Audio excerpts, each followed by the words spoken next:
Hey, welcome to Accidental Gods, to the podcast where we believe that another world is still possible, and that together we can make it happen. I'm Manda Scott, and I spent the first series of this podcast laying out the basic toolkit that we think is essential to making conscious evolution a possibility, which is the entire premise of the Accidental Gods project, the podcast, the website, and the membership portal that arises from it.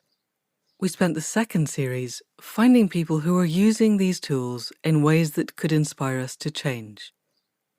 And now we're in the third season, in which we're beginning to lay out a vision for the more beautiful future that our hearts know is possible. And my guest this week spends most of her time working in that world of what is and what could be. An existing friend of the podcast, Della Duncan, is the host of the absolutely outstanding Upstream podcast, which definitely ought to be on your must-listen list.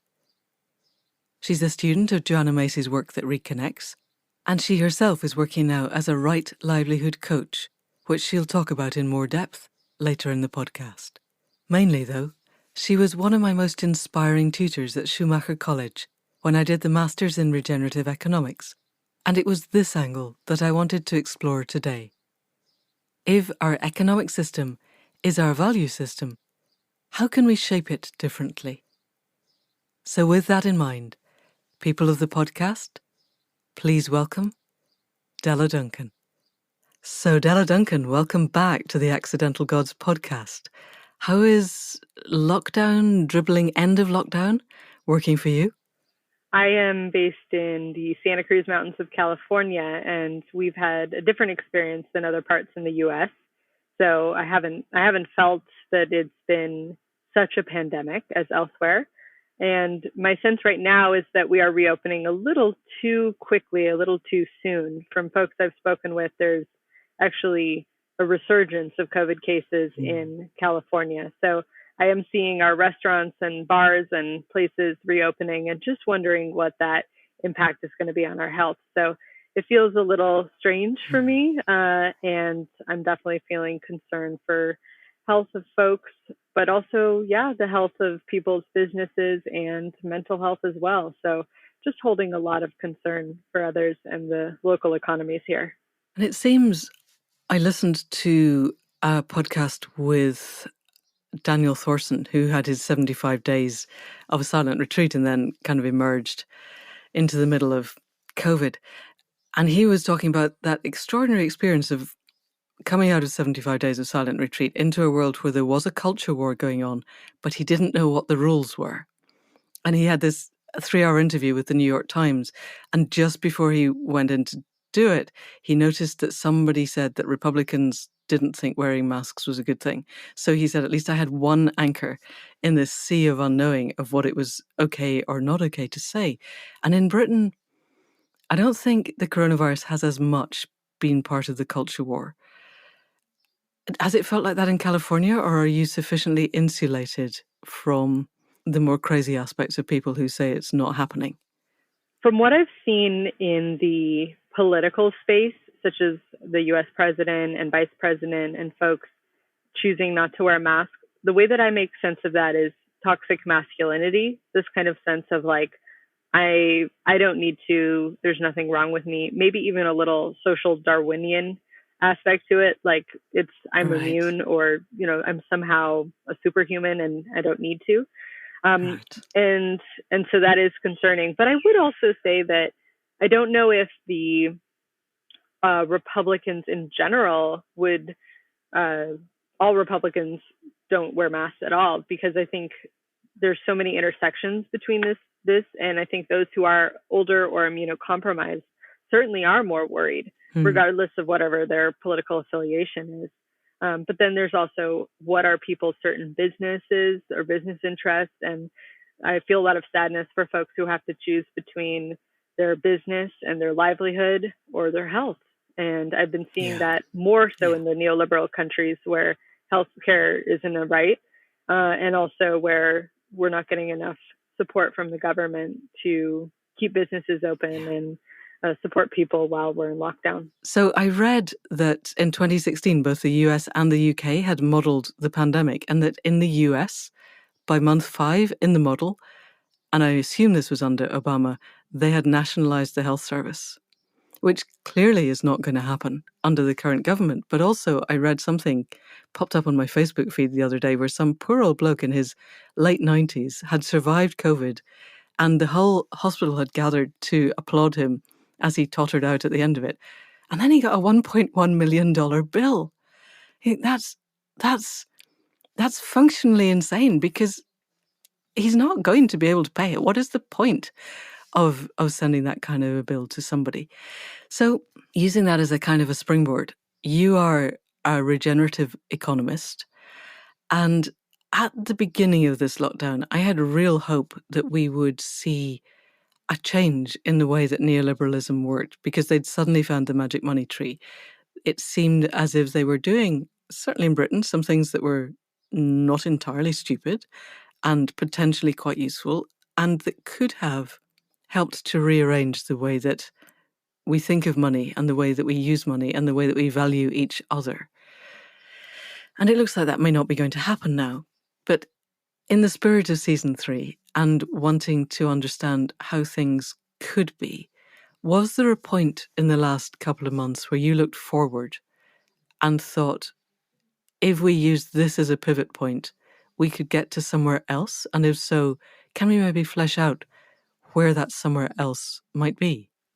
Yeah, I would say that at the very beginning of the pandemic, I really saw this as a potential disruption to our business as usual, and where we could work towards a new way of living, both as individuals, like the individual choices of gardening and people doing kimchi and baking bread and just having more fun as families. Like, I just loved all the videos of families getting together. And then also politically, like there were more calls and renewed calls for policies and ideas that really hadn't gotten a lot of traction, such as a universal basic income, universal services, things like that. But now it just feels like the lockdown and the pandemic is just, it's dragged on, and I really do worry about this effect on people's mental health. And really, I worry about the effect on small businesses and how they're surviving. I'm just seeing more and more and hearing about more and more small businesses that are closing or going out of business. And I'm worried about that. And I know that Helena Norberg Hodge is putting together the World Localization Day for this Sunday. And I hope that that kind of renewed interest in localizing our economies comes through that, because I really do think that's an answer to our regenerative economies, making our supply chain shorter and really supporting our small, local, and independent businesses. And I'm worried about that. I'm not seeing enough interest, both politically and individually, in that I think would be necessary. So if I look right now at the choices that we have, I do see, the concern as we reopen. Now, I know this happens differently in different places, but as we reopen, what are people deciding to keep from their time in the quarantine time? And what are people choosing to do differently? But again, both as individuals and politically. And I just really hope that we don't return to a business as usual, and we do have degrowth, and we have localizing our economies and more regenerative economic systems. So one point of hope, for example, is I believe it's France decided as they reopen, they're not going to reopen domestic airline flights. And this is hopeful to me. Because they decided that anywhere where people could take the train instead, why not take the train instead of flying? So they decided to just simply not open domestic flights. Wow. And I think that type of thing is really helpful. So if there's other things that we could choose not to reopen that are either really carbon intensive or exploitative for people or the planet, then that would be really helpful. But, I wonder how much people have the capacity to focus on that and to be active, do activism around that right now. I'm just worried about people's collective capacity right now. Because of the emotional impact and also the financial impact of the lockdown. Is that where the worry arises? That, and particularly in the United States, what's happening right now is both the pandemic is revealing structural racism by Black and brown people being disproportionately affected, and then also in the pandemic, we're seeing more authoritarian policing around the world, but in the United States, yes. the kind of acute examples of the Black people being killed by the police and people being inside and really watching this are really activating the anger and frustration and injustice, and then people really calling for justice on that. So we're having multiple levels of frustration, anger, and mental health issues, stress that are compounded. So I do hope that, and we know that that's connected. We know that structural inequalities and racism is connected to ecological justice and reopening in terms of more regenerative economies. A regenerative economy ought to be both more equitable and sustainable. So I guess the hope would be that in our calls for reforms, both for police and also for other systems that have racism embedded in them, that we can also call for those ecological reasoning for it to be more sustainable as well. You know, for us to unite in our causes, to have it be a just transition, both ecologically and in terms of social justice. So if we pretend for a moment that a different person was running the states, which of course is possible in a while, how, if we looked forward for years, so suppose Trump is no longer here and the extraordinary inequities that are deliberately built into the system are available to be overturned, how could you imagine living if everybody pulled together and everybody moved towards a more just system? Because I'm thinking things like the small businesses around here that are folding, some of them were beautiful and lovely, and I could imagine them in a regenerative future, but some of them were definitely part of the extractivist, consumer-based economics that seems to me, you know, it's terribly sad that those people are out of a job, but selling bits of plastic that were put together in China so that people can have them for a few months and then throw them in the garbage is not part of a sustainable model. So we need to find ways of helping these people to transition to something that enables everyone to turn towards life. If we could do that without necessarily going into detailed specifics, can you create a vision for the people listening of a world as it could be? Yeah. So one thing when I think about the world as it could be is I think about it as very contextual. I hesitate to create kind of a one economy model for all of the world or even for all of the US. I really would like to think of a thriving and flourishing economy on a very local scale. So what it would look like for where you are might be different from where I am. And so there's But the value systems would be similar. So just to say that the visual look of it would be contextualized based on what are the things that the people are interested in there, what is the local history and culture and heritage, and then also what are the local industries, for example. So I do think that would be contextual. I do think that the overall guiding principle, that value that you're talking about, would be turning towards life. And I think it would be in every decision, in every moment, it would be, is this life sustaining? Is this life thriving? Or is this life destructive? So asking, how do we turn towards life in this moment?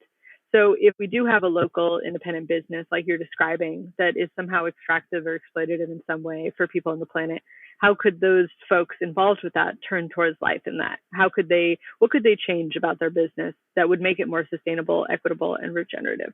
So it would be a turn towards life in that. It would be a turn towards life in the local governance. It would be a turn towards life if any conflicts arise. So it's a reorientation towards life. So life thriving, life flourishing as the goal of the economy and of the ways of being. It also, though, will require another value, would be systems thinking.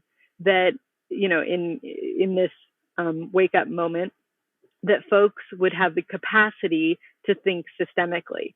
So part of what you're saying about this local business, for example, that's not considering the waste, or it's not considering where it's coming from, right? Systemic thinking would help that. It helps us to see the long term, both in terms of time and in terms of space, relationships that is embedded in different products or different services.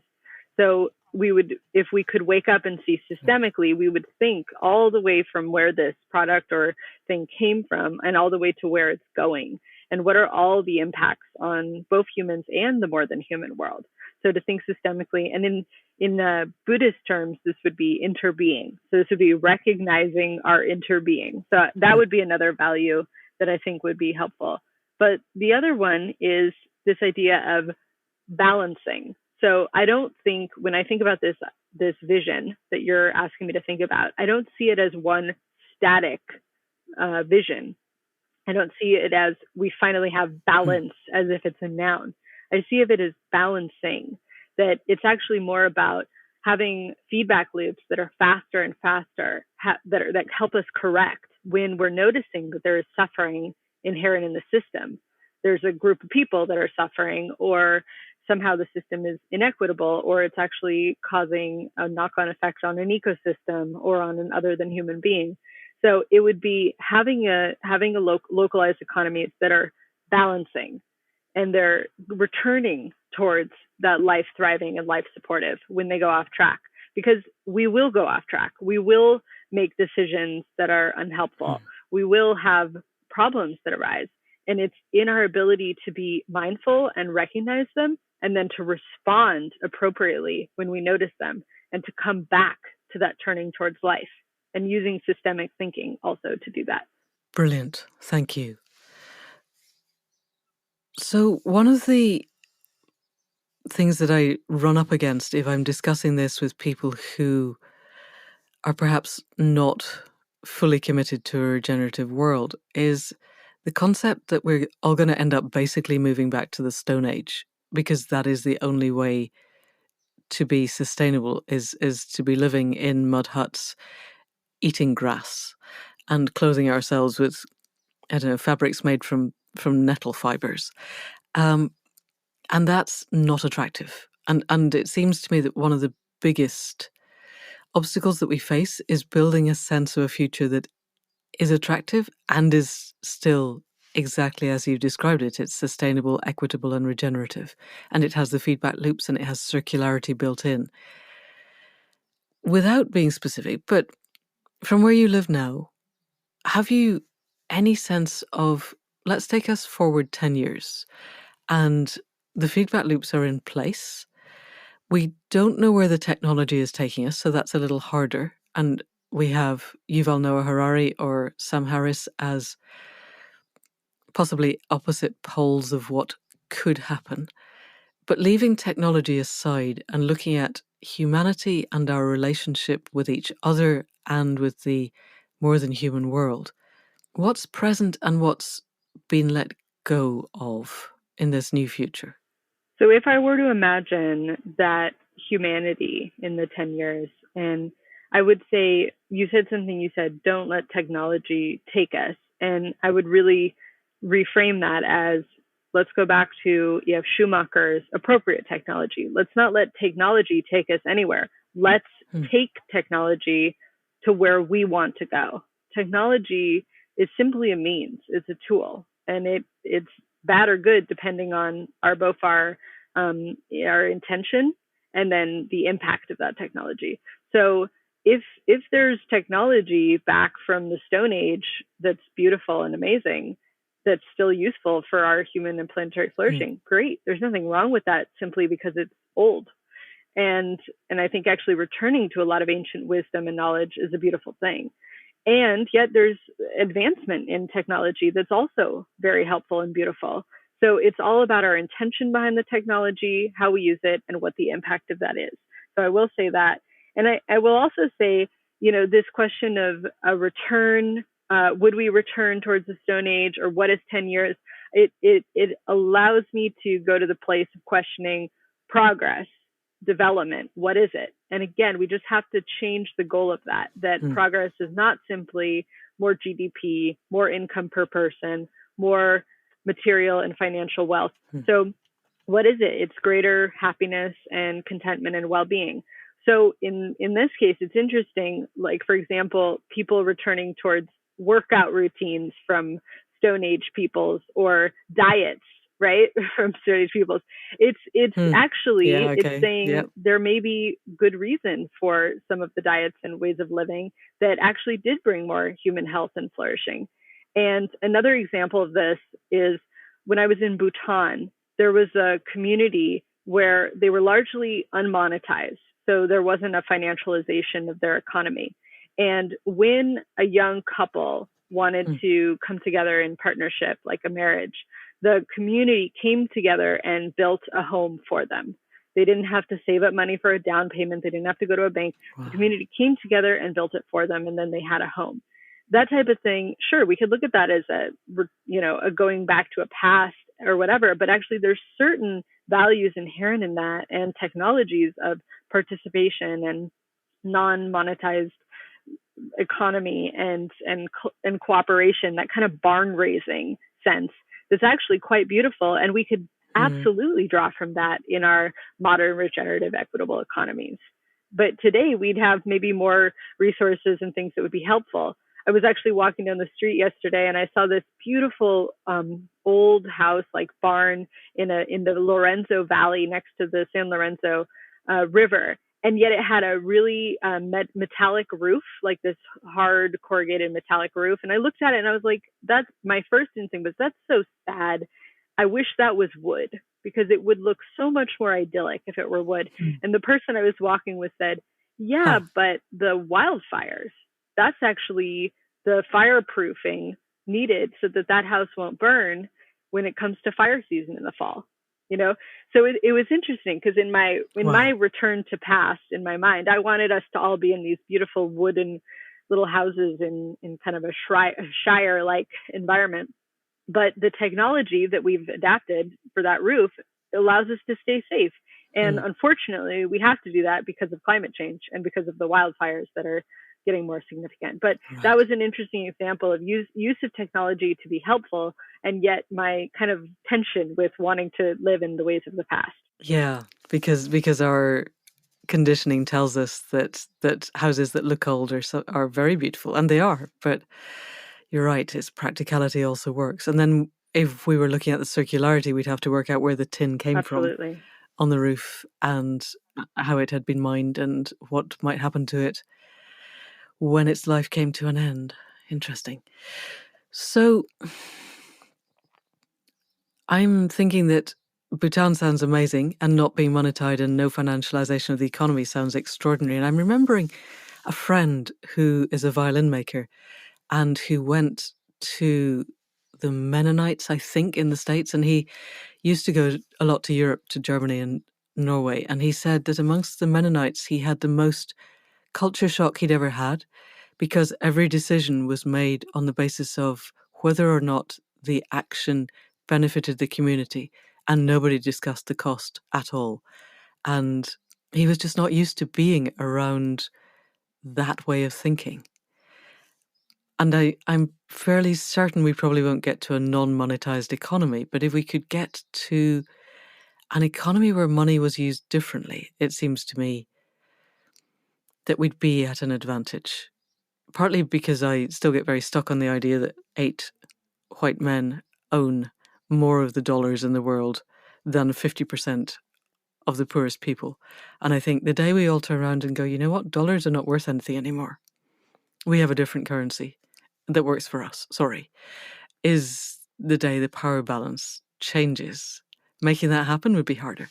But if we were creating our interesting future, and you're absolutely right, technology is a tool. I was really meaning I didn't want us to get lost into what technology may or may not do within 10 years, because that's fairly unknowable. But let's assume that we've brought our values to it and our intentions are to be regenerative, to flourish, to make sure that the more than human world flourishes. As an economist, can you envisage ways of managing the financial systems that are regenerative? So I'm guessing, for instance, that the financial markets, which currently seem to control people's behaviors, wouldn't exist. Certainly in my future they wouldn't exist, but I'm wondering, would they exist in your future? One of the most inspiring books and ideas that I'm contemplating right now is a book called How on Earth, A Not-for-Profit World by 2050. And it's written by Donnie McLaren and Jennifer Hinton. And it's all about imagining what if there were no businesses, as in profit maximizing businesses, businesses that really exist to create profit, and really just imagining all nonprofits. So what that does is it flips money and profit as a means to an end and not an end in itself. So that means that the making of money, whether through a business or individually, is only in service for social and environmental good. So I love thinking about this. I love imagining this is the world that I imagine this. We wake up and all of a sudden anything that was a business, let's take a pizza place, let's take Amazon, like anything. Instead of working to get a profit, what they would do is they would work towards paying their workers fair and living wages. They would work on ethical and sustainable supply chains and good quality products that serve people and the planet, and any profit after that. So after rent is paid, expenses for the materials are paid, and wages are paid, anything after that would 100% go to a mission-driven organization, whether it's social or ecological. So that would both serve the fact that people and businesses would be no longer profit-oriented and would instead go to, mission-driven causes. But it would also support all of those of us who are working in nonprofit or charity spaces who have to be in this rat race of finding funding to do our work. And we either have to compromise our work to reach the grant goals or the recording or the, all of that type of thing, or ask for donations, right? And we know from Anand Giridhara's book, Winners Take All, that the foundations and the whole grant system are really set up to serve the status quo, and that a lot of foundations wouldn't ever support or fund projects that actually would disrupt or change the economic systems so that those billionaires and millionaires and wealthy people wouldn't still benefit. So this idea of a not-for-profit economy would also serve that and would make the social and environmental good projects more sustainable and more able to do what they need to do. Very interesting. So if let's say the pizza place, the unnamed pizza place, it gives all this extra money after its rent. So do we have rent caps? Because otherwise it seems to me that the people who own the rents are still going to be extracting them. That was one question. And the other question is there any extra mechanism to ensure that the pizza place or maybe the car manufacturer is working in a way that is regenerative in this system? How do we help them to find a regenerative way of pursuing their business? Yeah, I think there's a lot of things that would have to happen. So yeah, let's take an example. I used to work for a rape crisis center, right? We struggled to get funding. Obviously, it's hard to. There's nothing we could sell for that, right? So let's imagine we sat next to a pizza place, and we said to the pizza place, 100% of your profits, can they go to us? And they said, sure. So I wonder if that simple change in the business structure would cause them to think, okay, our creation of this pizza business is no longer to serve the owner or the shareholders, right? However it's owned. And it's no longer to give profit to them, but it is to end sexual violence in our community, right? Whether that would change the mindset. But I also agree with you, like, how could they also change that business so that the ingredients of the pizza are organic or regenerative, right? So yes, I would hope that would change too. But yeah, so both the purpose of the business, but also the type of business, hopefully that could change. And I think that would take a mindset shift. And I think if folks can change their perception of progress and development so that they are, like I said, they're paid a living wage, they're paid adequately. So they're getting enough right? So this goes into like contentment and sufficiency level, right? If they're getting that, then I would hope that they would then have the capacity to care for that their business is supporting this rape crisis center, and also that their business is regenerative and equitable, right? The question about rent is definitely an interesting one. And so, this question about what is a living wage, right? Because could the pizza place pay themselves exorbitantly and really never give anything to the rape crisis center? So this would take, like I said, a revaluing of what is enough. And we know that income and happiness are only correlated. They do go up a little bit. They go up together until a certain point, and then they plateau where more money does not necessarily equal more happiness. So it would take a real felt realization of that. And I would hope that that also would happen for the person who's the owner, who's receiving the rent, right? If they also had an amount that was content for them. But the kind of the not the downside, but the blind spots to this idea are, one of them, which people have brought up to me, which is really good, is what about governments, right? What is our collective, our commons responsibility to social and environmental good? So should a rape crisis center be only reliant on this pizza place, or should the public have any? Should they have to do anything for that? What nonprofits or what social and environmental organizations should be funded by the government, and what should be funded in this more not-for-profit business model? That, I would say, would need to come from a more participatory democracy type of thing. And again, could be contextualized by place. Can you explain for people what a participatory democracy is? Because that's not something that we've explored on the podcast yet. Yeah, I'm imagining a town or a city. Let's take your town or city. And if you just imagine the nonprofits or charities that exist there, let's imagine there's one that supports adults and children with disabilities. There's a rape crisis center. There's one that supports environmental conservation work. And there's one that supports, archery for children in low-income communities, something like that. Now, what if the community were able to come together, and participatory democracy can look like participatory budgeting, or it's just a way for more democracy, so that democracy isn't just voting every, let's say, 4 years, for example. It's a more engaged civic responsibility where being a part of decisions is actually expected of people. So that could look like the local government doing a participatory process, getting feedback from the public as to, these are the nonprofits in the community, which ones should be funded by public money and which ones should be funded by this not-for-profit business model, right? It could be that kind of thing. Sometimes people are using technology so that you can vote, like you could rank, like this program should definitely be funded in this way. This one is least important, right? And so we could use technology to make these decisions. But basically, it's just simply getting more public buy-in more often, so that we're having, again, participatory democracy and not just representational democracy, which is that voting for a representative who then makes all the decisions for you.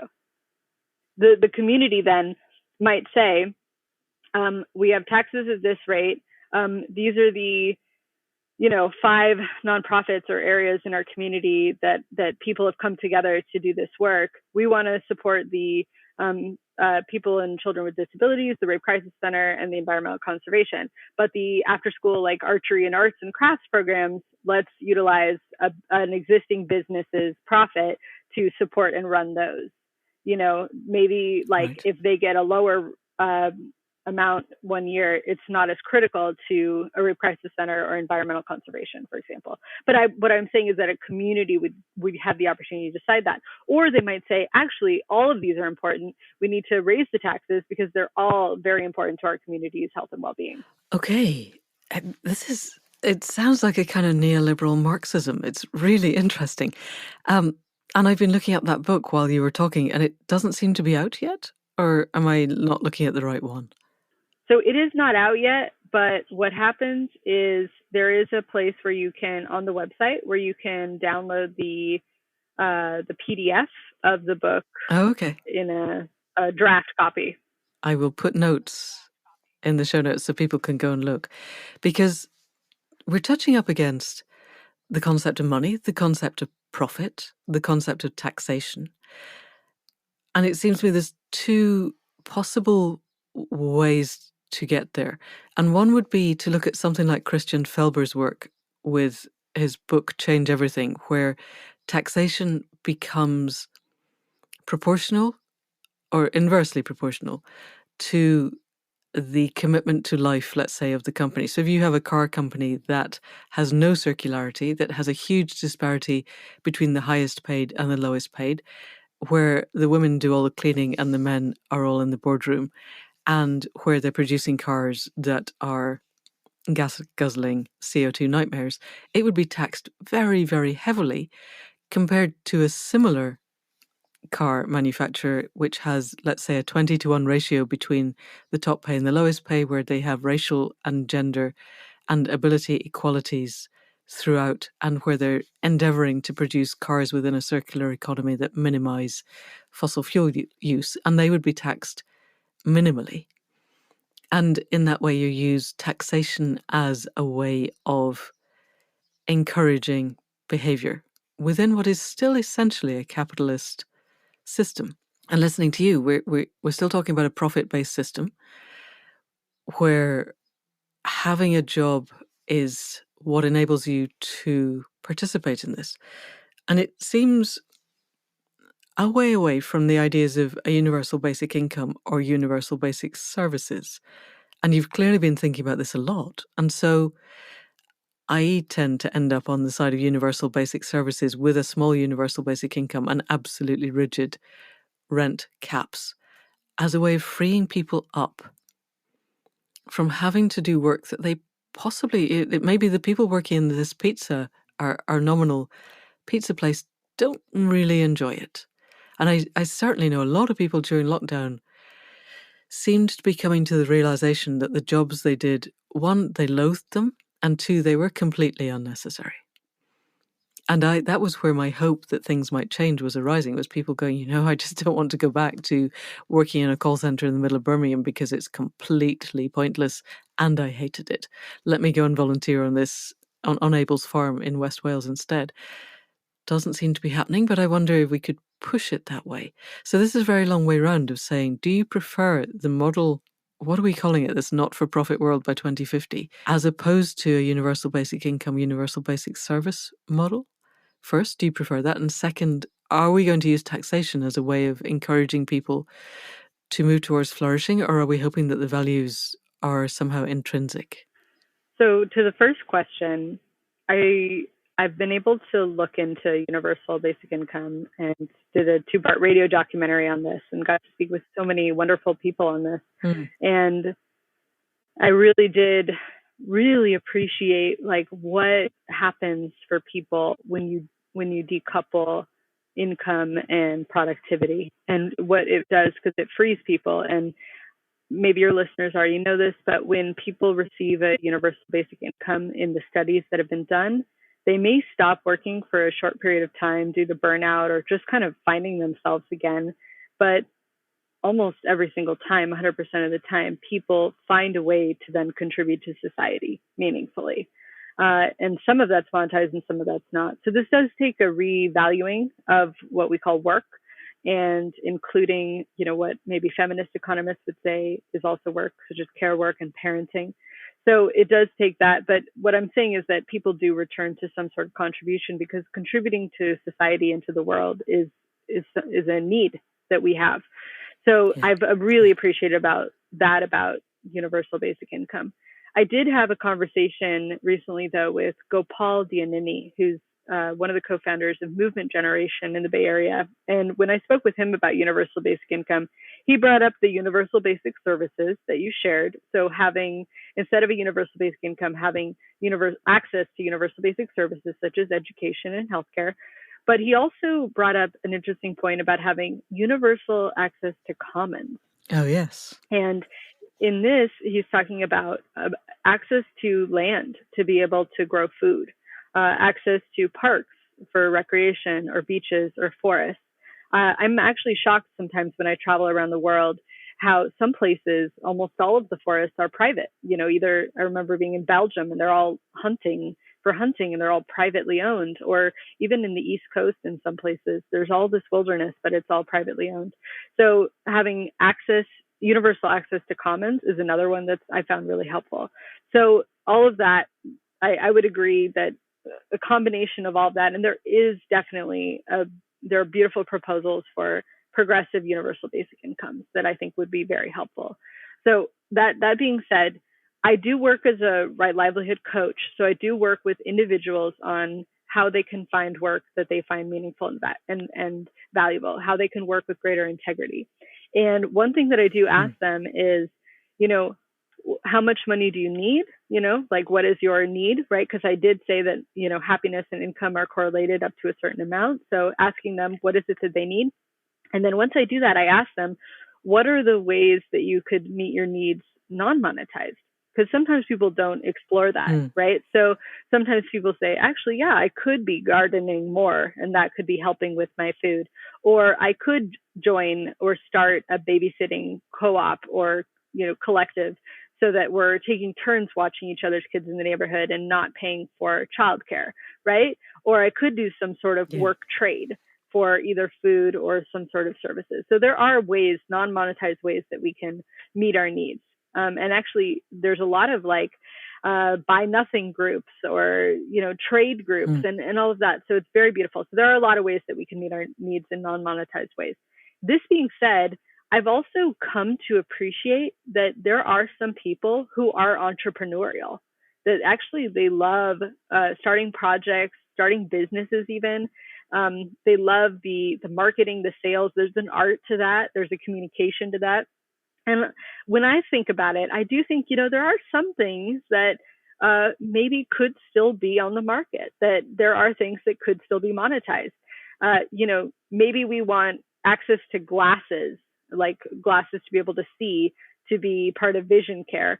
But what about sunglasses? What about certain, excess goods that are maybe not necessary, but make life beautiful? Maybe those could still be monetizable.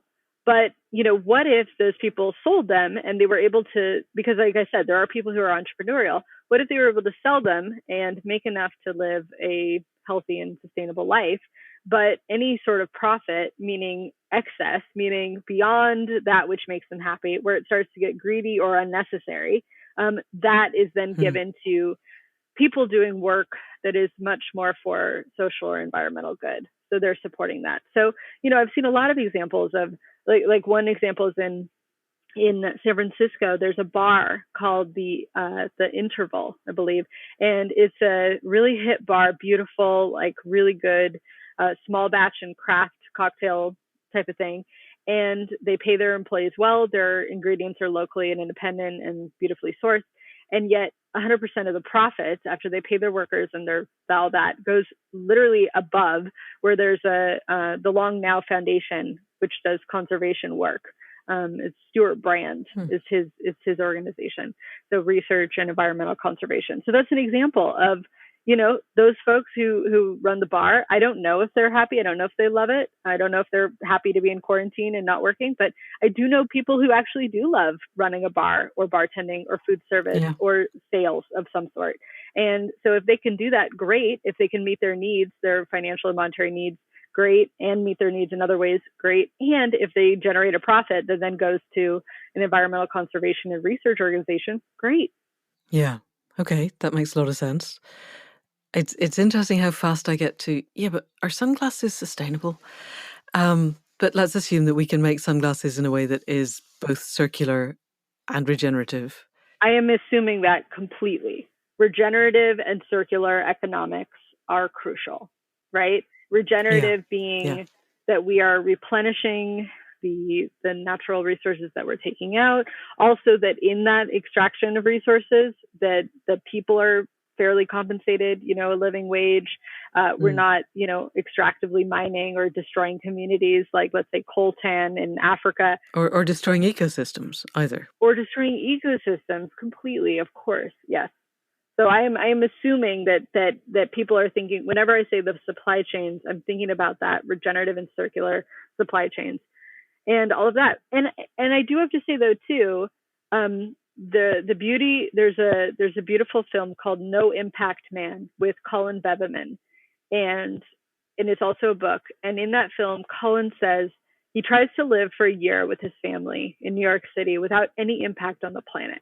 And he does all these really, really entertaining things to just live with less and less impact and try to have no impact.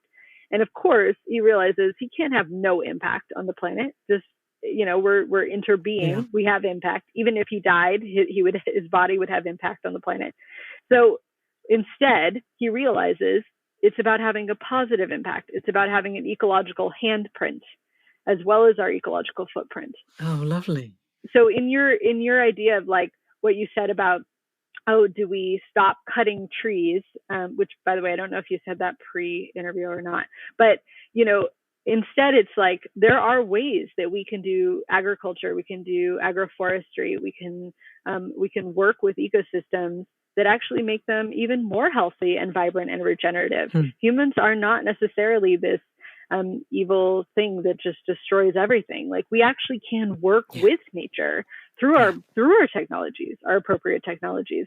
So I absolutely feel that we could have the things that we would like, such as sunglasses, in ways that actually are regenerative and part of circular economies. And I am totally applauding and helps. I love the people who are those inventors and ecological systems designers and ecological product designers. Beautiful.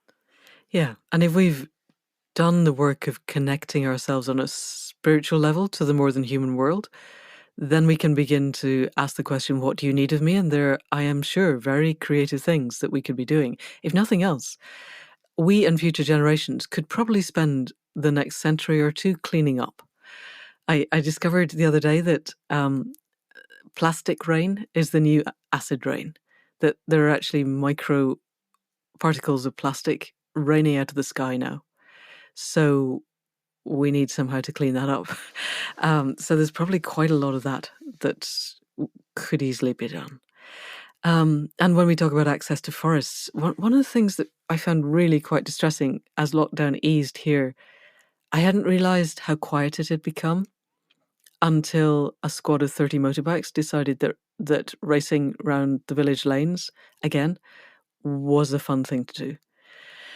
And that was one of those despairing moments of, you haven't got it, have you guys? You really? I'm not sure that going as fast as possible on a motorbike simply for the fun of doing that, not because you absolutely need to get from A to B, is a regenerative act. And when you said access to forests, the image that went through my head was 30 motorbikes burning through some virgin forest somewhere. I was thinking, no.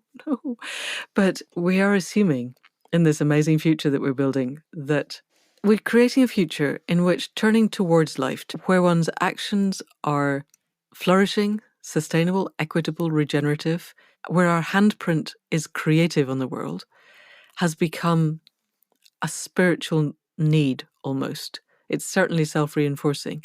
And where the opposite of that, actions that are destructive either to ourselves, other people, or the more than human world, has become taboo, not just as in socially taboo, but internally taboo, such that we wouldn't consider doing them.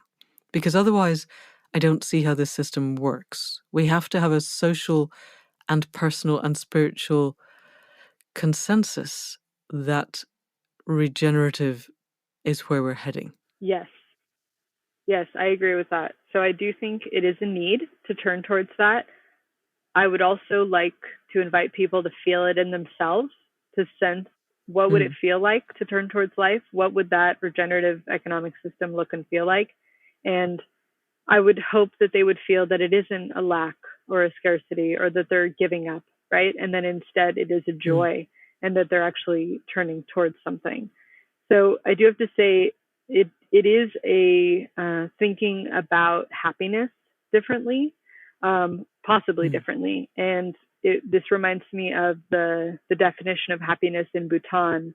The former Prime Minister Jigme Tinley, he said, "True abiding happiness cannot exist while others suffer and comes only from living in harmony with nature, serving others, and realizing the true and brilliant nature of our own minds. Now, I know that might not be everyone's definition of happiness, but I invite people to try that on to see how that feels for them. And if it does feel good, then to turn towards that. So this is also reminding me that, you and I would like to think we're not speaking about truth with a capital T. We're not trying to indoctrinate or say that other people's views are wrong or bad. We're just saying if human and planetary flourishing are the goal, if we want to sustain life, if we want a thriving people and planet, then choosing to turn towards life in this way, choosing to turn both personally, spiritually, inside our minds, and also systemically towards more regenerative and equitable futures, that is what will bring that better world. Now, we have to choose that. And we know that we could choose otherwise. And it's not about what's right or wrong. It's that if we want this human and planetary flourishing, this is the way to go. This is the way towards that. Yes, thank you. And I am therefore thinking that in the future that we're building, the Rape Crisis Centre funded by the Pizza Hut won't actually be necessary because rapes will not be happening. Absolutely. That would be a really good thing to aim for. Thank you. Yeah, no, let's bring that out. Yes, that the goal of a lot of these nonprofits, I should really stress this, the goal of these nonprofits is that they don't need to exist in the future. For a lot of them. For some of them, I mean, supporting adults and children with disabilities, that might be something that, is always a need. Although, of course, maybe that's not an excess thing or an extra thing, but it's actually part of our holistic education model, right? Our community model. So absolutely. That's a great point. And then, so as we're drawing to a close, I can imagine people listening, I hope, thinking forward to our future and thinking that feels and sounds like a future I would like to live in. For individual people listening, how do we begin to make the transition from having a mortgage to pay, having the realities of living in the current financial and economic system, and we want to move towards the more flourishing future that our hearts know is possible? Are there steps that people could begin to make here and now that would help us collectively to move towards that? Yes. So one thing that I will invite folks to do is to check in with a framework inspired or brought to us by Manfred Max-Neef, the Chilean economist. And this came up for me actually, Manda, when you were speaking about the people riding the motorcycles through the forest.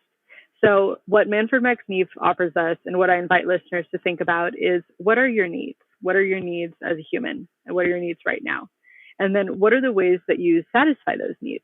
What are the ways that you satisfy those needs successfully? It actually works. You're feeling a need for connection and you ask for a hug. And now you have a hug and your need for connection is met. But what are those pseudo satisfiers? So what are those ways that you try to meet a need, but you don't really? Now, this is individual and I'm not judging anyone, but for me, when I'm feeling a need for connection and I turn towards a tub of ice cream, that does not meet my need for connection. I'm not shaming or blaming anyone who wants a tub of ice cream. There may be other needs that are met with a tub of ice cream, but not my need for connection. So what are the needs? What are the ways we pseudo-satisfy? Then what are the ways that we violate some of our other needs through our actions or behaviors? And what are the ways that we violate other people's needs through our actions and behaviors? And what are the ways that we try to meet our needs that we actually violate the planet's need? So, for example, if I am having a need for connection or for a sense of ease and I smoke a cigarette, now we know that smoking a cigarette actually does not satisfy our need for ease. It actually makes us more anxious, right? And it would actually violate our need for health, right? So there's that example. What about if I have a need for adventure, and so I hire someone to take me on a safari tour to shoot an endangered animal? Okay, that is a way that's meeting my need for adventure, but it's completely violating their needs and the planet's needs, for example. So I'm just asking that of, like, for example, the people driving through the forest, that there was probably a need that they were trying to meet, probably community, connection, adventure, fun. if it is, and I don't know, but if it is violating the planet's needs or the community's needs, what are the other ways that they can meet that need that would be more helpful? So I invite your listeners to think about that. I also invite your listeners to, as you've pointed out, to connect more and more with the more than human world, to get more in touch, to really listen. Utilize whatever left of this quarantine, whatever left of this more quiet time that we have to listen deeply to the more than human world. Listen to what it wants, listen to what it's calling of us as individuals and collectively, and to listen to how we can make these decisions, whether it's through journeying, so shamanic journeying, or through simply being in nature and asking these questions and being with and being in relation. So I invite people to continue to cultivate that relationship. Then I also invite people, as I said in the beginning, to really try to see systemically. So this goes back to the meeting your needs, but also collectively. What are our systems? How can we stretch our mind to see what all is impacted by our decisions, by our ways of living? How can we see ourselves as actually part of structural racism, for example, or as part of climate change, right? And what are the ways that our actions can have ripple effects to create more human and planetary flourishing? And then lastly, there is this beautiful dichotomy between the personal and the systemic. So I just want to encourage folks to, I'm sure you are doing this, but to just not simply think about your own individual lives as in your behaviors and your consumption patterns, for example, although they are very important. It would be beautiful if folks stopped supporting Amazon and started to support more local and independent businesses and eat organically and fair trade. Of course, that's all beautiful, and I hope that folks can do that. And we also need to change our systems. So how can people also be involved in our systemic change through political processes, through policymaking, through activism, through organizing? So I just encourage folks to both act personally as well as systemically in the areas that they care about. That is magical. It's too late now, but I can imagine you and I having another podcast looking at how can we affect political change and what does the politics of the future look like? Because participatory politics is a big subject in and of its own, and getting there will be very, very interesting. Let's do that at some point, but not now. That feels like a really good place to end, and it feels really complete, so that people have ideas of what they can do now, and they have a sense of a goal towards which we could forge our path. Is there anything left that you would like to offer people before we finish? I guess if we were to kind of give a teaser for that next conversation, I would say this is on my mind a lot. I remember learning about in Hawaii the taxes that were once paid to the king from the people to the king were actually once thought of as like a gift to the commons, a gift to the community, that people giving of the profits of their labor to the whole, to the community, so that others could have needs met, so that the commons could be taken care of, were actually seen as like a joy or a gift. And I really think about that reframing of taxes. Of course, right now, where our taxes go is a whole separate issue, and of course they're causing a lot of suffering. But I just wonder, I invite people to rethink taxes and also government. I see so much right now of a very anti-government feel, like the government leaders are bad or government is bad. And I would love to see how people could start to see themselves as part of government. Government ought to be our representation to help make our decisions that are good for the collective whole. So if folks are not feeling that, how can we get involved more, either by running for office ourselves or getting politically involved or joining groups that do that kind of advocating for and working with government to create change that we wish to see. So I do think that this question of how do we affect government change, and how do we just rethink what is government, what is taxes, and what is democracy? I think these are really juicy questions for right now and beyond. Yes, and then we also need to rethink the media, because how we hear about what our government is and does and what the echo chambers are saying is a crucial part. The narratives that we build around this, absolutely, and that are built for us, is a really key part. Oh, lots of future podcasts. So Della, thank you. I think that, as I said before, it feels really complete and beautiful. And I think we have built a vision for the more beautiful future that our hearts know is possible. We just need to get there now. That feels great. So thank you very much indeed. Thank you, Manda. So that's it for another week. Huge thanks to Della Duncan for taking us places that really stretched my understanding of where we could go as a society, as a culture.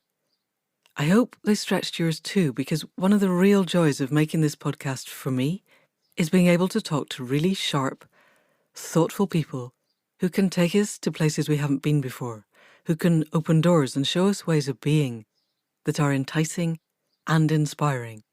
And my real hope is that that's what we're doing for you, that we're showing a different future that we could attain if enough of us really worked for it.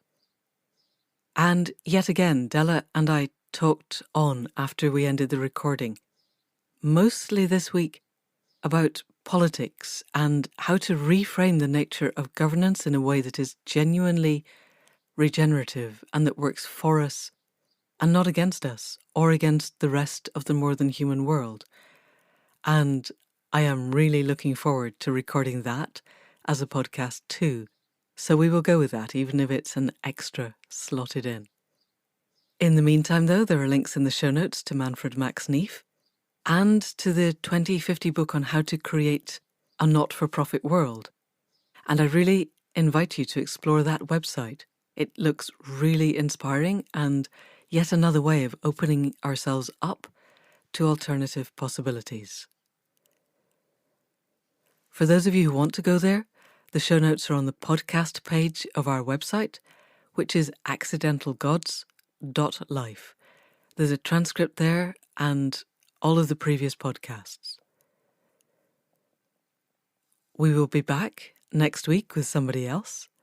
In the meantime, thanks as ever to Caro C for the music at the head and foot of the podcast and for the sound production. Thanks to Faith Tilleray for being the other half of the creative team that is Accidental Gods and for designing the website. If you want to see what she's created, that address again is accidentalgods.life for the show notes, the other podcasts, the visualizations and meditations that are in the pandemic resources, and the Accidental Gods membership portal, which is a structured program designed to give everyone the opportunity to connect with the more than human world, to take us forward into conscious evolution in ways that are grounded and authentic and possible from where we are now. So if you know anyone who would like to be active in bringing about the more beautiful world our hearts do know is possible, please send them this link. Otherwise, that's it for now. See you again next week. Thank you, and goodbye.